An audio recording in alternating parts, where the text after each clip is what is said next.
Eu sei que é difícil esperar, mas Deus tem um tempo para agir e para curar. Só é preciso confiar. Se a cruz lhe pesa, não é para se entregar, mas para se aprender a amar como alguém que não desiste. A dor faz parte do cultivo dessa fé, pois só sabe o que se quer quem luta para conseguir ser feliz. Não desista do amor, não desista de amar. Não se entregue à dor, porque ela um dia vai passar. Se a cruz lhe pesou e quer se entregar, tal como Sirineu, Cristo vai lhe ajudar.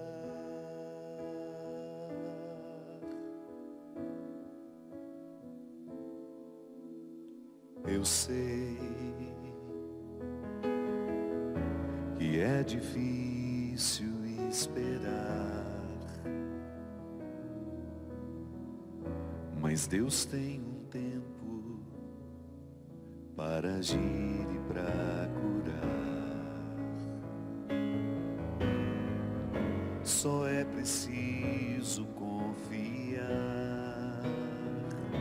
Se a cruz lhe pesa, não é para se entregar, mas para se aprender a amar como alguém que não desiste.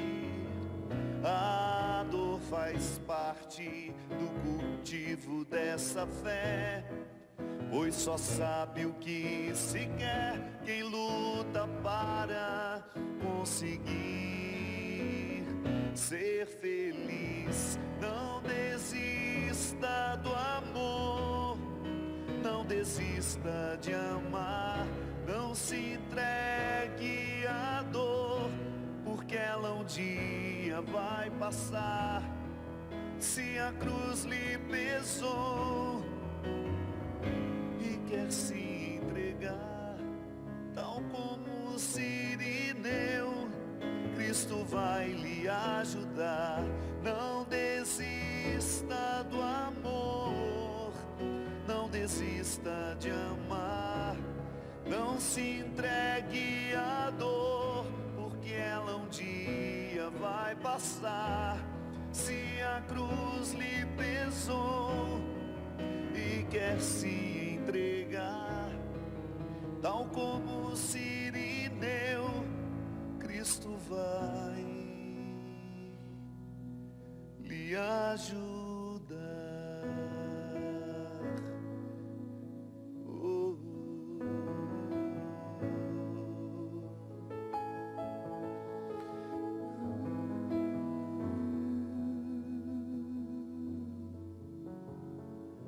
Muito boa noite, é com muita alegria que nós começamos mais um programa Direção Espiritual. Obrigado pela oportunidade de entrar na sua casa, de estabelecer com você comunhão neste momento. A gente precisa ficar muito atento às nossas desistências. Sim, porque de repente você começa a desistir. Você tem um objetivo, estabeleceu uma meta, começa firme e de repente aos poucos você vai percebendo que já não tem mais aquele movimento do início, não tem mais aquela vontade inicial. É como se fosse esfriando uma temperatura que antes era alta, até chegar ao frio, da imobilidade, da inércia. Todos nós enfrentamos o mesmo conflito. É claro que uma pessoa que tem a vontade mais fraca, não fortaleceu tanto a sua vontade, claro que vai ter mais facilidade em desistir. Mas todos nós, tudo em nós precisa ser educado. Tudo. Nenhuma conquista da noite para o dia. Eu preciso educar-me para as virtudes. E a vontade é uma delas.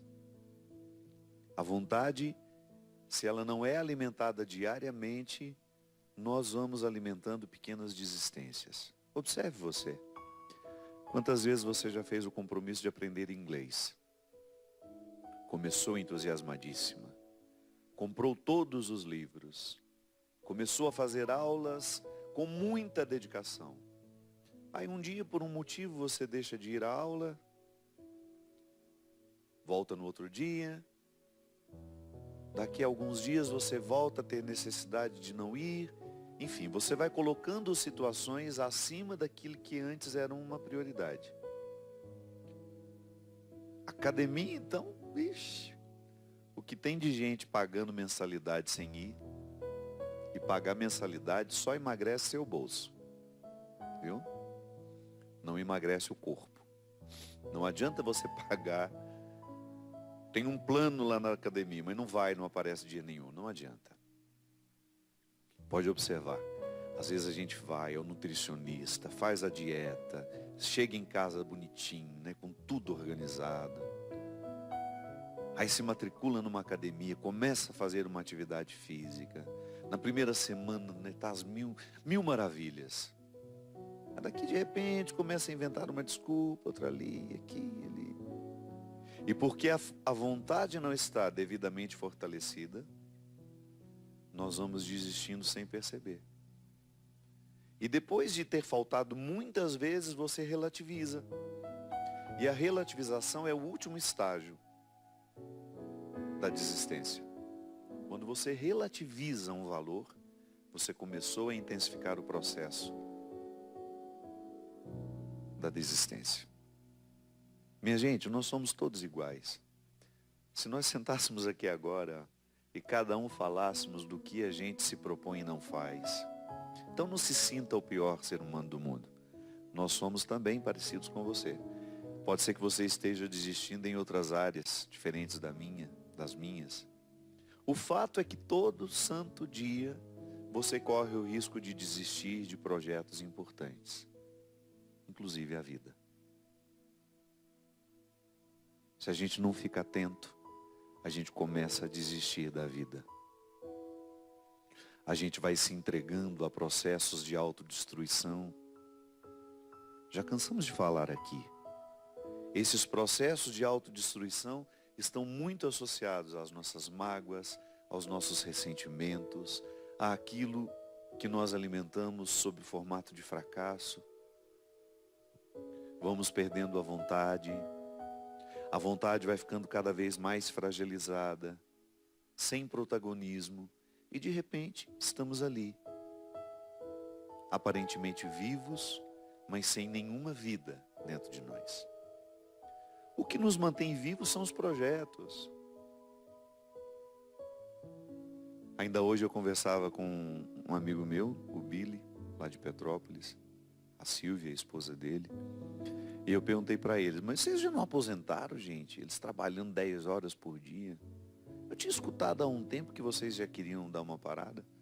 E a Silvia muito sabiamente respondeu, mas se a gente parar, a gente morre. Eu não sou assim. Eu posso parar que eu não morro. Tenho uma facilidade imensa de lidar com o ócio. Tenho uma facilidade imensa de não ter o que fazer. Que quando eu não tenho o que fazer, eu me ocupo com aquilo que eu quero fazer. Quantas vezes eu gastei longos anos da minha vida com muitas obrigações. Não estou dizendo que a gente não tem de ter obrigações. Temos de ter sim. Não há possibilidade de vivermos e edificarmos projetos se a gente não vive as obrigações que são desagradáveis. Agora, o desagradável precisa estar unido àquilo que eu quero para a minha vida. Viver o desagradável sem que aquilo me edifique, aí é morte. Então todos nós, nas escolhas que nós vamos fazer, nós teremos de lidar com situações difíceis, difíceis mesmo. Acordar cedo todo santo dia. Então quando eu declaro, hoje é o dia do ócio, o meu ócio é criativo.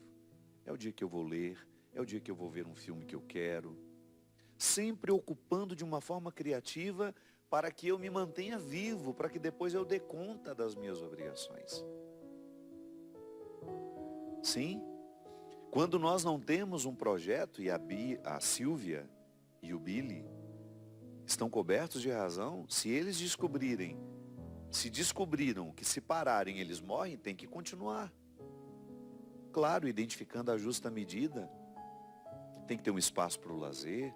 Trabalhou tanto ao longo da vida, é hora de desfrutar um pouco do resultado do que se trabalhou. O fato, minha gente, que sem projetos nós não nos mantemos vivos. Eu não estou falando da vida que o outro pode observar, de ter olhos abertos, nariz respirando, boca falando. Não, eu estou falando da vida interior, que é essa que brilha nos nossos olhos quando está sendo bem vivida.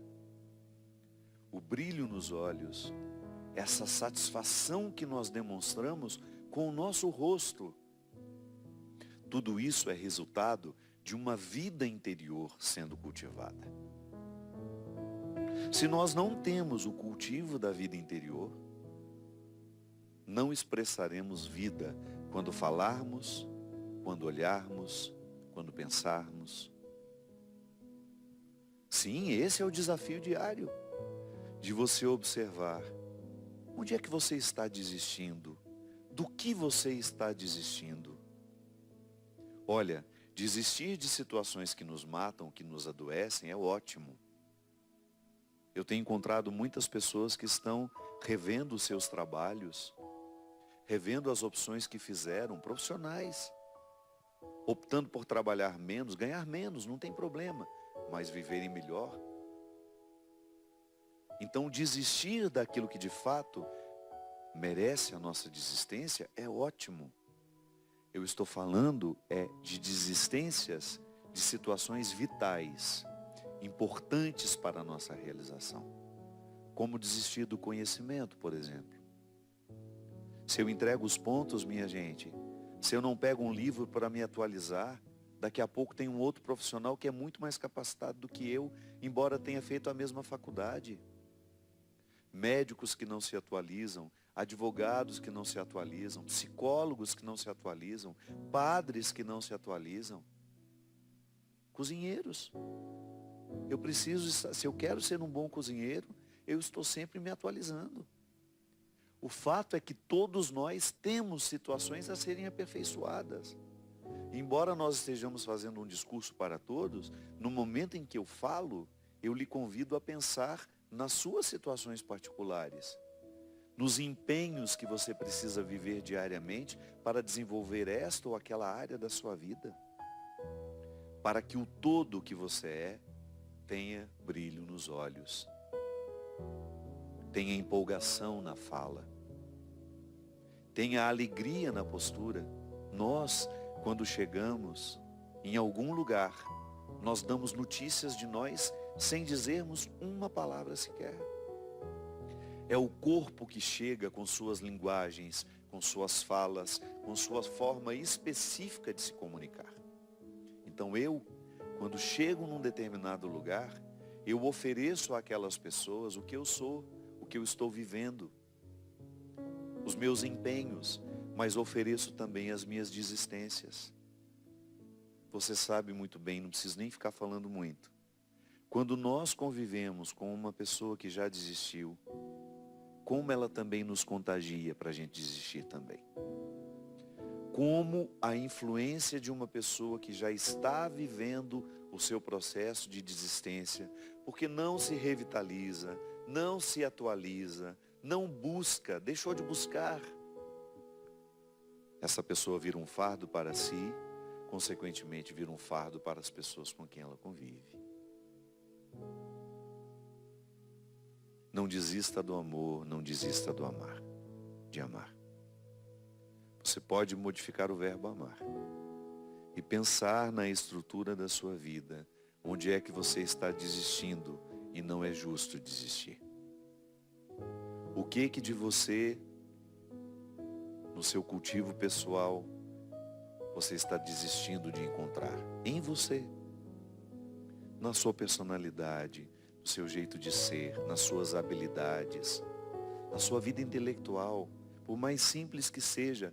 Todos nós precisamos ter vida intelectual, exercício do cérebro no ato de conhecer, de investigar, de querer avançar.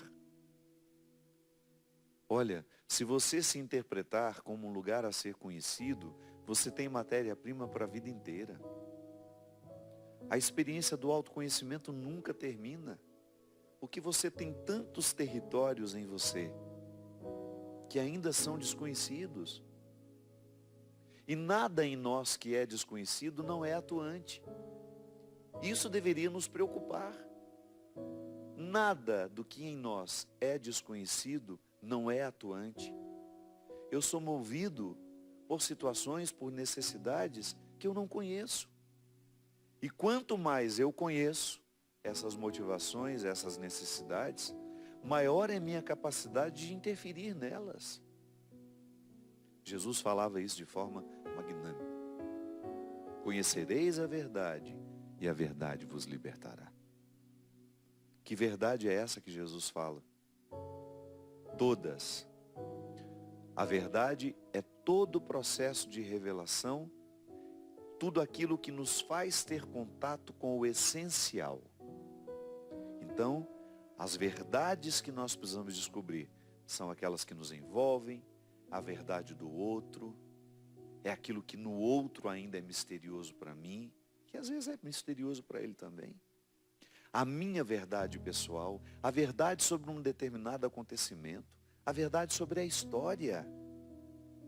Nós precisamos estudar a história. Nós precisamos conhecer as nossas origens. A mente, minha gente, esse misterioso sistema que nos dá a compreensão de tudo, ele tem o poder de nos adoecer, porque é a partir do pensamento negativo, pessimista, que nós derramamos doenças nas nossas carnes, nos nossos órgãos. É através do nosso estresse, do nosso estilo de vida, que nós derramamos enfermidades sobre nós. Da mesma forma como o corpo tem poder de se adoecer, de provocar em si sofrimentos, nós também, quando estivermos evoluídos o suficiente, seremos capazes de curarmos a nós mesmos. Como? Com a própria força de Deus em nós. A evolução não é outra coisa senão você potencializar cada vez mais o Deus que lhe habita. Então, a ponto de dizer, eu sou Deus, Deus está tão em mim que eu sou Deus. Sim, essa é uma pretensão cristã. Eu não estou falando nenhuma heresia. Quando eu falo que eu sou cristão, eu estou assumindo a divindade de Jesus na minha vida. Sim, sou como Deus em pequenas medidas. O Deus está presente em mim, me dignificando. Eu tenho a dignidade divina em mim. Esse é o fruto que o batismo me trouxe e que depois eu confirmei na crisma e que depois eu renovo diariamente através da Eucaristia. Sou o território do sagrado. E um dos aspectos negativos é justamente atiçar dentro de nós o que nós temos de mais limitador, que é o nosso processo de auto-boicote, de autodestruição, que o meu estilo de vida pode motivar. Sim, eu estou envolvido pelo meu estilo de vida. Eu acho interessante porque o doutor que está cuidando de mim, não deixa eu falar que eu estou curado não, doutor Rubens Brito. Ele fala, não fala que você está curado não. Mas passei a pior fase daquele problema que eu tinha do meu ouvido.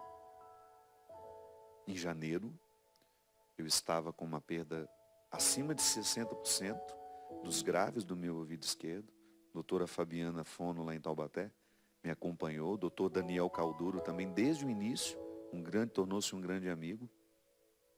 Dr. Rubinski diagnosticou essa doença autoimune provocada, né? Eu tenho uma tendência genética a isso, provocada e aguçada, e desenvolveu aquele ruído horroroso que eu convivi durante 8 anos.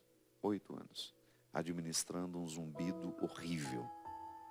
Só que em janeiro piorou.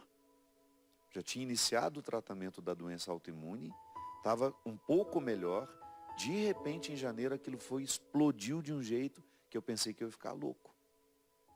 Eu estava num ambiente com barulho, aquilo parecia que eu estava dentro de um, sabe, de um poço reboando.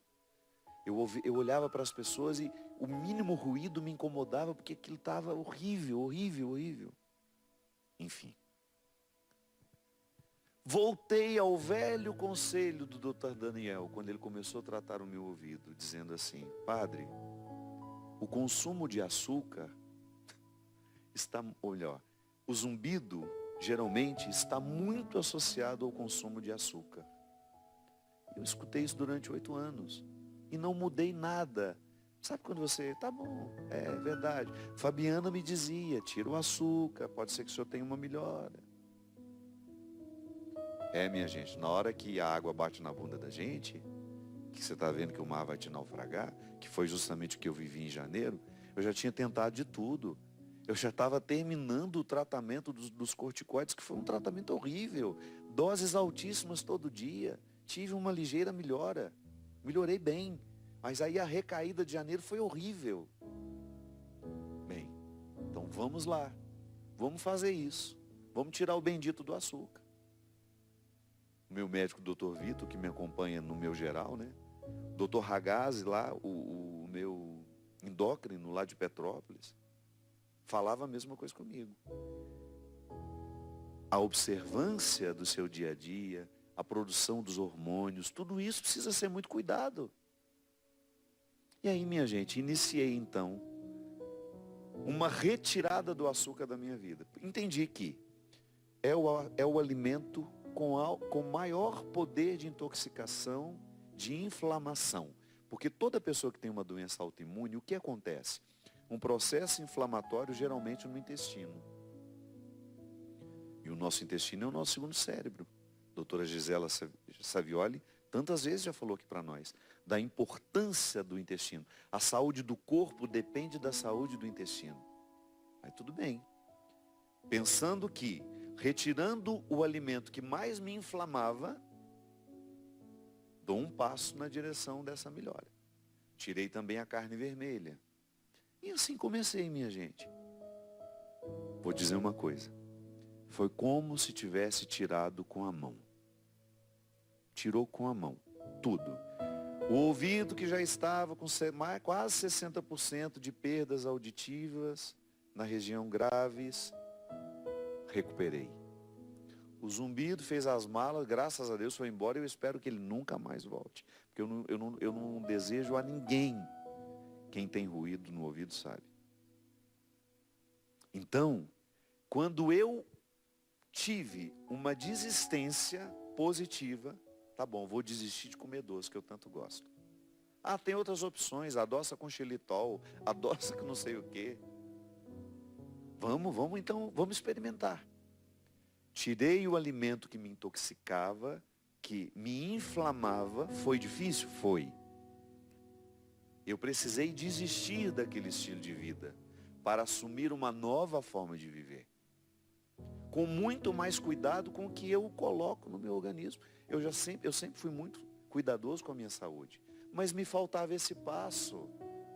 Se é o alimento que mais causa câncer, se é o alimento que está intimamente ligado às doenças cardiovasculares, que às vezes a gente tem uma ilusão que é só a gordura, não, o açúcar. O docinho que a gente está acostumado desde criança, era ele que estava me adoecendo. Tirei, minha gente, foi como tirar com a mão. Então toda vez que eu vejo um doce de leite, que eu tenho aquela vontade de comer, eu lembro.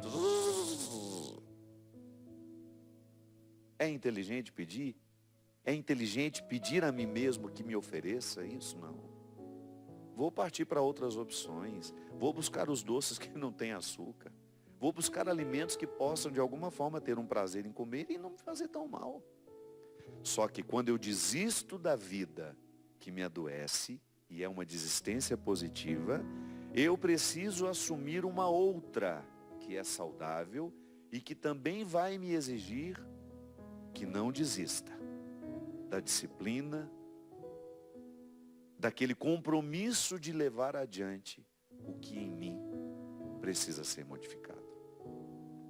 Portanto, minha gente, as nossas desistências começam na mesa, nas dietas que a gente precisa fazer e nunca faz, nas alterações. Por exemplo, eu sei que o álcool me faz mal. Para que eu vou beber até socialmente? Não quero. Já sou tonto por natureza. Não preciso beber para ficar tonto. Já nasci tonto. Então, meu pai tinha essa expressão. Ele falou, eu não gosto de beber, eu gosto da tontura. Achava bonitinho ele falar, tadinho. Ele falava, se eu tivesse um jeito de ficar tonto sem beber, eu só queria tontura. Então, essa tontura eu já nasci com ela, graças a Deus. Eu estou sempre me divertindo. Estou sempre vendo uma coisa engraçada. Estou sempre rindo de mim mesmo. Então, estou bem, de bem com a vida. Para que eu vou julgar no meu organismo? O meu exame genético, Christian, identificou que o álcool, para ser metabolizado no organismo de uma pessoa normal, às vezes de 6 a 8 horas. Você bebeu alguma coisa de álcool, aquele álcool vai circular, vai intoxicar o seu fígado, o seu pâncreas, tudo aquilo. O intestino, todo esse peteco que nós somos. No meu caso, meu caro, ele vai me intoxicar durante 48 horas. Que é genético. Geneticamente eu tenho esse limite. Tem outras coisas boas? Tenho, mas eu tenho esse limite. Para que eu vou julgar uma coisa que eu nem gosto? Só para ficar ali de alegre, com um copinho na mão, sabendo que aquela porcaria vai me intoxicar durante 48 horas.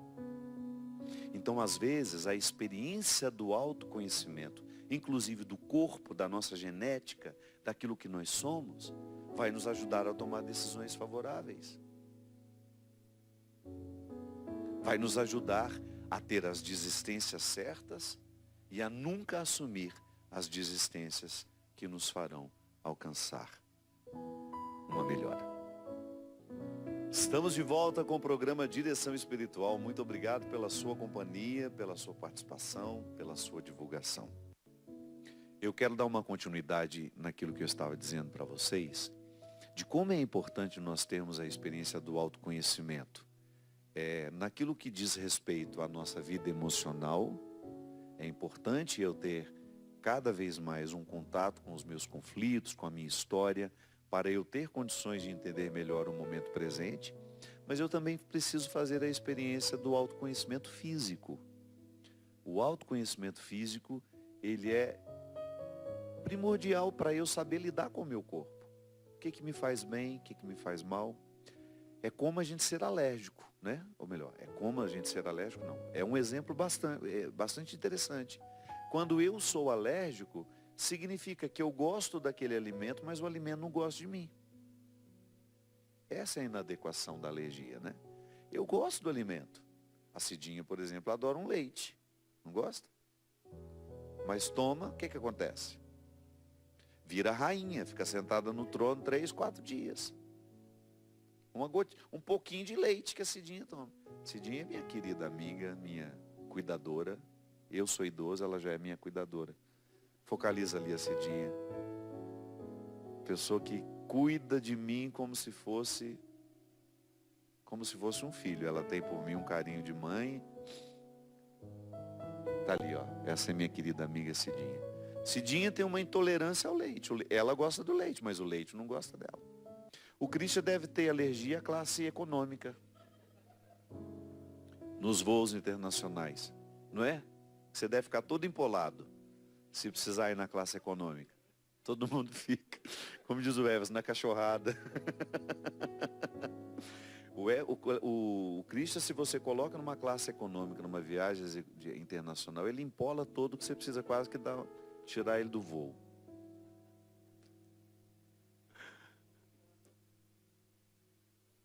Põe compartimento de cargas. Então existem alimentos que você sabe que você não pode, por mais que você goste. E é interessante porque quando você começa a fazer esses exames, e hoje nós temos muitas possibilidades, né? Tá certo que às vezes alguns exames são muito caros, veja se seu plano de saúde cobre ou não, mas alguns, minha gente, eles são um investimento que a gente precisa fazer, porque vai determinar a qualidade da nossa vida. São exames muito bons. Eu tive um contato com um conhecimento sobre mim que o exame me proporcionou, inclusive para identificar a tendência genética que eu tenho a ter depressão. Que é uma coisa interessante, né? Porque quando o médico fez a leitura do meu exame, ele começou a fazer algumas perguntas em relação aos meus familiares e eu pude entender tudo. Por que que existe uma tristeza tão arraigada nos meus familiares, uma tendência ao suicídio, uma tendência à tristeza mais aprofundada? São características genéticas. O que é uma característica genética? É aquilo que nós trazemos em nós, querendo ou não. Eu não tenho como escolher. A minha carga genética me foi dada pelos meus ancestrais. A sua carga genética está aí em você e você não tem como mudá-la. Você não tem como dizer, eu não quero isso para mim. Diferente de um comportamento. Só que aquilo que geneticamente você pode ter não significa que você terá. Para eu desenvolver uma doença que eu posso ter, eu preciso criar os gatilhos para isso. Então, quando eu tenho um conhecimento de uma doença que eu posso ter, eu vou ficar mais atento àquilo que pode desencadear. Então, digamos que eu tenho uma fragilidade no meu fígado. É uma característica genética. Meu fígado não funciona muito bem, vai ter uma tendência a desenvolver isso com o tempo. Tá bom? Então eu vou adotar desde já um estilo de vida para favorecer o meu fígado. Se eu tenho uma tendência a ter Alzheimer ou doenças, né, de demência, isso, aquilo, eu vou exercitar, fazer de tudo para que eu não desperte o gatilho daquela doença. É igual a depressão, minha gente. A depressão, se você vai observar o processo de cada um, e claro, isso é muito particular, você vai ver que aquela pessoa pode ter tido um gatilho que desenvolveu a doença, que desencadeou a doença. Às vezes nós temos um processo que foi iniciado pela perda de um familiar. A perda foi tão dolorosa, foi tão difícil, que após ter vivido aquele luto, eu desenvolvi a depressão. Perda de emprego. A vida vai oferecendo o tempo todo os gatilhos. Então há muitas coisas que eu não tenho como evitar, não está no meu controle. Então eu não tenho como evitar que uma pessoa morra, eu não tenho como evitar viver uma decepção, eu não tenho como evitar uma traição, não tenho como evitar a partida de uma pessoa que eu amo. Agora, eu tenho na administração da minha vida a oportunidade de escolher muitas outras coisas. Então nem tudo eu posso escolher, mas há algumas coisas que estão sim sob o meu controle. E é aquilo que eu vou estabelecer como uma rotina. Então se eu tenho tendência a ter uma doença das vias coronárias, por exemplo, uma tendência a ter problema de coração, a ter diabetes, eu vou fazer de tudo, cercar-me de cuidados para que essas doenças não sejam desencadeadas. Eu tenho aprendido muito, muito na lida comigo e tenho motivado muito outras pessoas a viverem essa beleza. A beleza do autoconhecimento. Em todas as dimensões.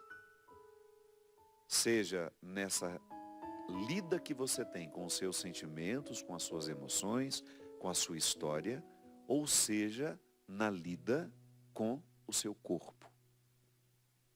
Ô Bia, prepara um microfone para a Ziza, que depois eu quero que a Ziza venha aqui bater um papinho comigo.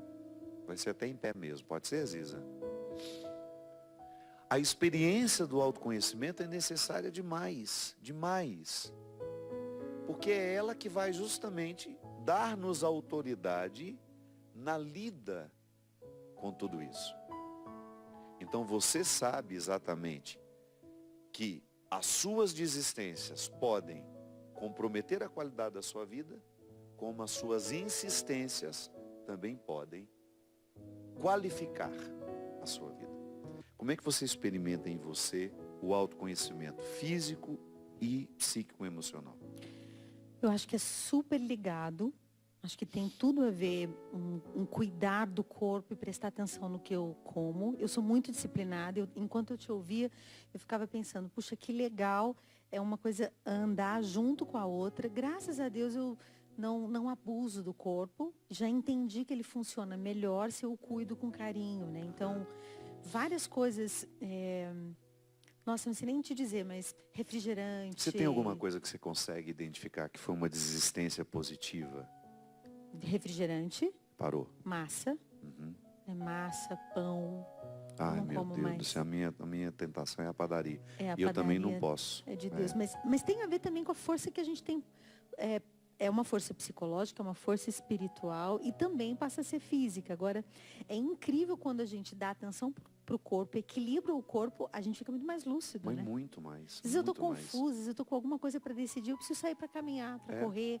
Às vezes eu vou rezando o texto Vai arejar, correndo. né? Arejar. E às vezes uma resposta, ela chega justamente quando você desiste dela. Quando você fica insistindo demais que você quer aquela resposta, que ela quer a resposta, parece que o universo bloqueia o seu acesso àquela verdade. Acho que tem uma atividade que a gente se põe a serviço dela, seja no exercício físico, numa academia, uma caminhada, no meu caso também o mosaico, também o fazer força com o mosaico, faz com que me libere, me deixe mais livre para eu ter uma percepção nova das coisas. Mas em mim, eu admito, eu sou bem disciplinada com a alimentação, bem disciplinada, eu não abuso não.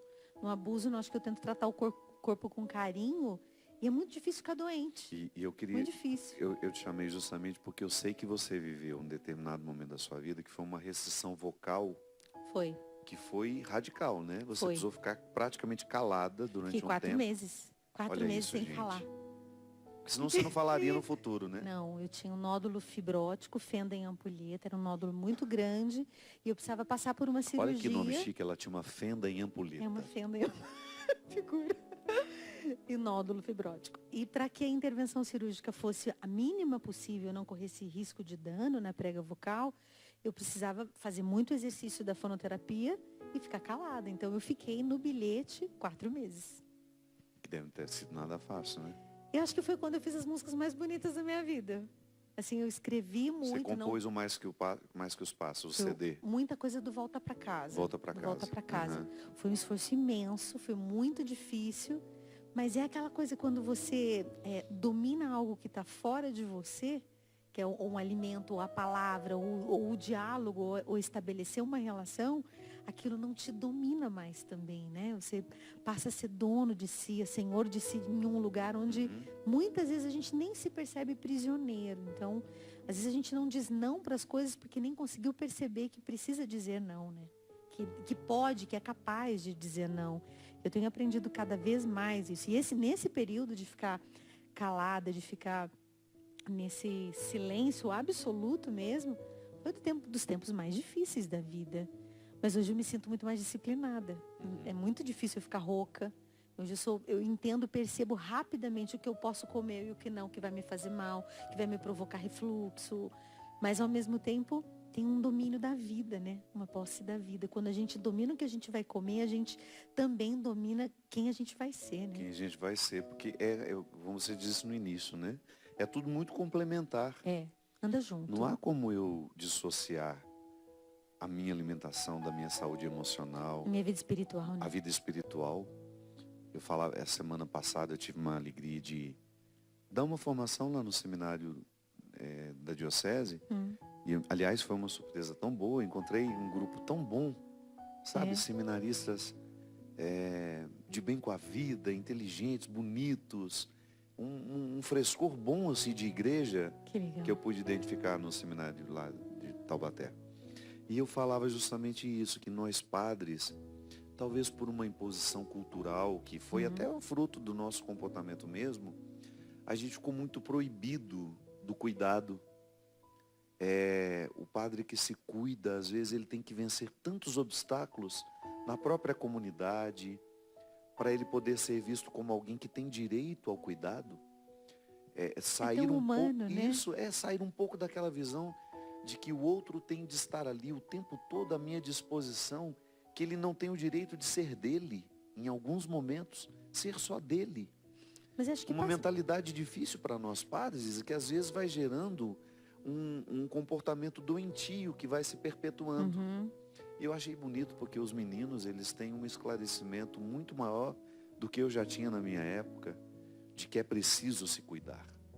É preciso ter um comprometimento com a saúde física e emocional para que a gente sirva melhor o povo. Tem uma coisa que eu aprendo muito, se eu não me engano é São Tomás de Aquino, que ele dizia, não tenho certeza se é ele, mas eu acho que sim, que ele dizia que Fica quando a sendo, gente... se você falar Fica agora, que é sendo, igual tá o Padre ótimo, Léo gente. falava. Fica sendo agora. Que quando a gente come, a gente não deve comer até a saciedade. Que o saber ficar com um pouco de desejo é o domínio do corpo e é o domínio do são. E o são é muito perto do santo. Isso. Do ter saúde espiritual, física, é um caminho de santidade também. O Padre Ayrton Freire, lá de Arco Verde. Fica sendo São Tomás é ótimo. O Padre Ayrton Freire me falava isso, uma direção espiritual uma vez que eu fiz com ele, ele falou assim, ele ficava olhando assim pra gente, né, e não falava nada, ficava um tempo em silêncio, sorria às vezes, falei, gente, o que esse homem está pensando? Aí uma vez ele solta uma frase dessa, Fabinho, ele me chama assim, Fabinho, nunca coma até a saciedade. Eu falei, por que você está me dizendo isso, padre?